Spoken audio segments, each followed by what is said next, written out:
Hi everyone, it's Kim with Cornell Cooperative Extension. I work with our SNAP-Ed program. I'm here today with a presentation from MyPlate from my family. The topic for today is how much food and physical activity.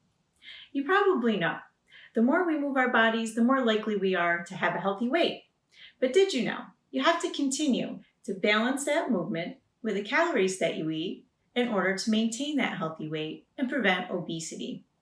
That's why I'm happy to do this presentation with you today and go over this workshop so that you and your family can find your healthy lifestyle and maintain it for a lifetime. Let's get started by looking at MyPlate. It's a good visual of how to plan your meals out throughout the day, making half of what you eat fruits and vegetables. Keep in mind as I walk you through this that the dietary recommendations are based on an average adult that's moderately active and consumes 2,000 calories per day. We're going to start with fruit. As you can see, the daily recommendation is 2 cups of fruit per day. The recommended 2 cups of fruit per day can come from fresh fruit, dried fruit, canned, and frozen fruit. You want to remember to eat a variety of fruits in different colors. One medium-sized fruit that's about the size of a baseball is equal to 1 cup. This is a plum, but the same is true for an apple, banana, peach, or any other type of fruit that size. Fruit juice does count, but it has to say 100% juice, or else it has added sugar and flavor. So you want to make sure you check the label for 100% juice. It is better to focus on whole fruit. Fruit juice lacks the fiber you get from eating whole fruit and has more calories. That's right. If you're going to include juice as part of your daily intake for fruit, you want to keep it at 8 ounces a day. For kids 1 to 3 years old, that should be no more than 4 ounces a day. And for 4 to 8-year-olds, you want to keep it under 6 ounces.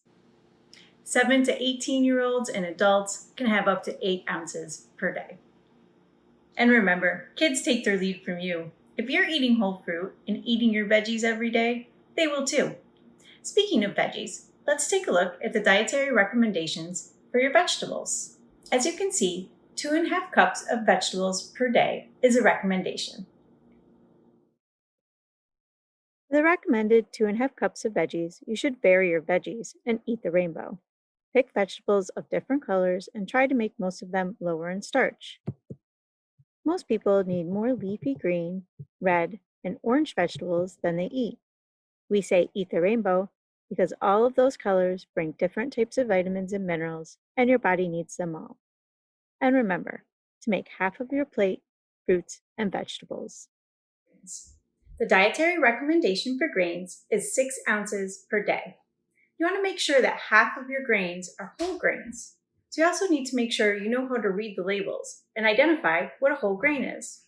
Let's take a closer look. Check the label on things like bread or pasta to make sure the first ingredient listed says whole, like whole grain you see here, or whole wheat. Multigrain, enriched, and wheat bread do not mean whole grain. You can also look for this symbol. If you do not see this symbol, double check the ingredient list. Half of the recommended 6 ounces per day should be whole grains. You can try air-popped popcorn, oats, brown rice, or another type of grain to make sure half of your grains are whole.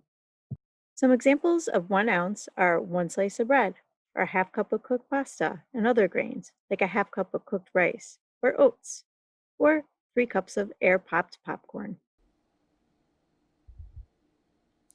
Whole grains provide fiber, keep you feeling full longer, and provide key nutrients. So power up with whole grains. Now we're going to take a look at our protein intake. 5.5 ounces is a daily recommendation for protein. This one is important because a lot of people eat more protein than they're supposed to. And when protein isn't used, it's stored as fat in the body, which could lead to weight gain, obesity, and other diseases like heart disease and diabetes. The other thing to keep in mind is you want to vary your protein.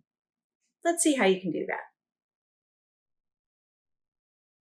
Leaner proteins are the best choice to get your 5.5 ounces per day.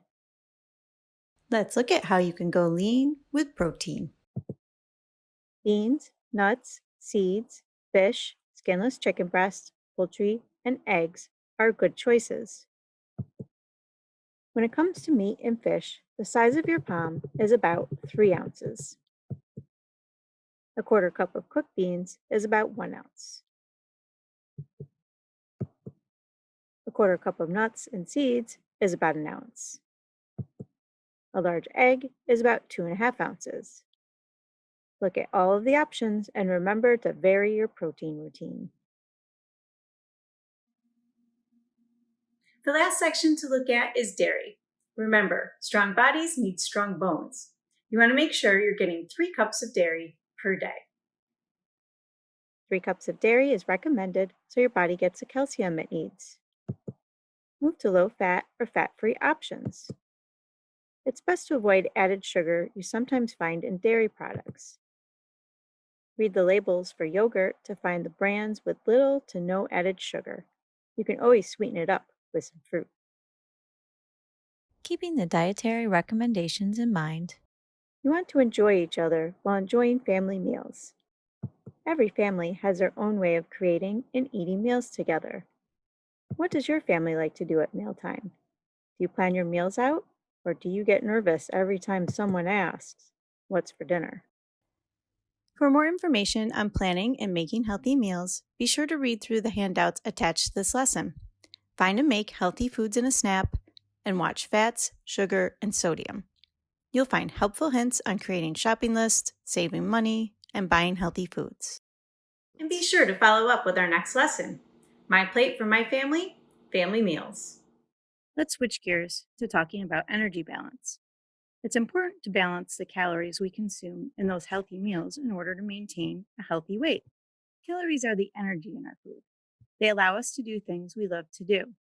But if we have too many calories and not the right type of calories, and we are not active, that throws our weight and overall health off balance.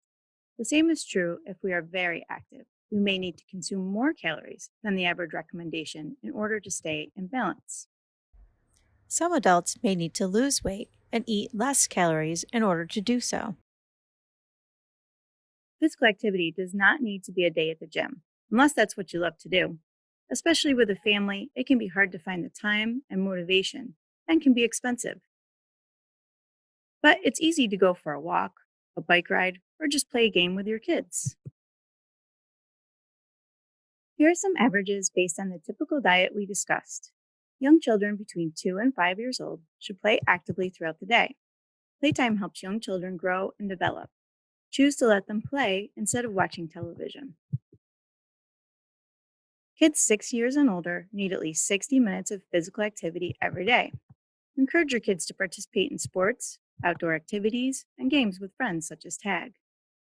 Look for ways that you can move with them by dancing, walking, or doing yard work. Adults need at least 2.5 hours of moderate intensity physical activity per week. If you are not used to being active, start slow and gradually increase your time and intensity as you get stronger. Find ways to be active with your family throughout the day. Go for a 15-minute bike ride in the afternoon. Take a half-hour walk after dinner. Play a 15-minute game of tag. It all adds up. To learn more about the benefits of physical activity and more helpful hints on how to work it into your day, be sure to watch Family Time, Active and Fun in this series. Remember, small changes make a big difference to eating healthier and being more active. Take a look at the checklist we have attached to this lesson and pick a couple of goals for yourself to set for the week. That can help put you on track to finding your healthy lifestyle and maintaining it for a lifetime. Once you have set some goals and know how to go about reaching them, go to MyPlate Plan to help you and your family stay on track to a healthy future. You can also find some low-cost healthy recipes at this link. Thank you for joining us today. We know the healthy choice isn't always the easiest choice, but small changes can make a big difference. Start today by getting involved with SNAP Ed New York. This program is free for those who qualify or receive SNAP benefits. We want to help you save time, save money, and eat healthy. Learn how SNAP Ed can make a difference in your life.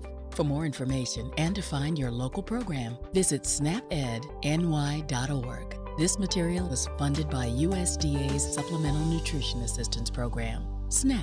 This institution is an equal opportunity provider.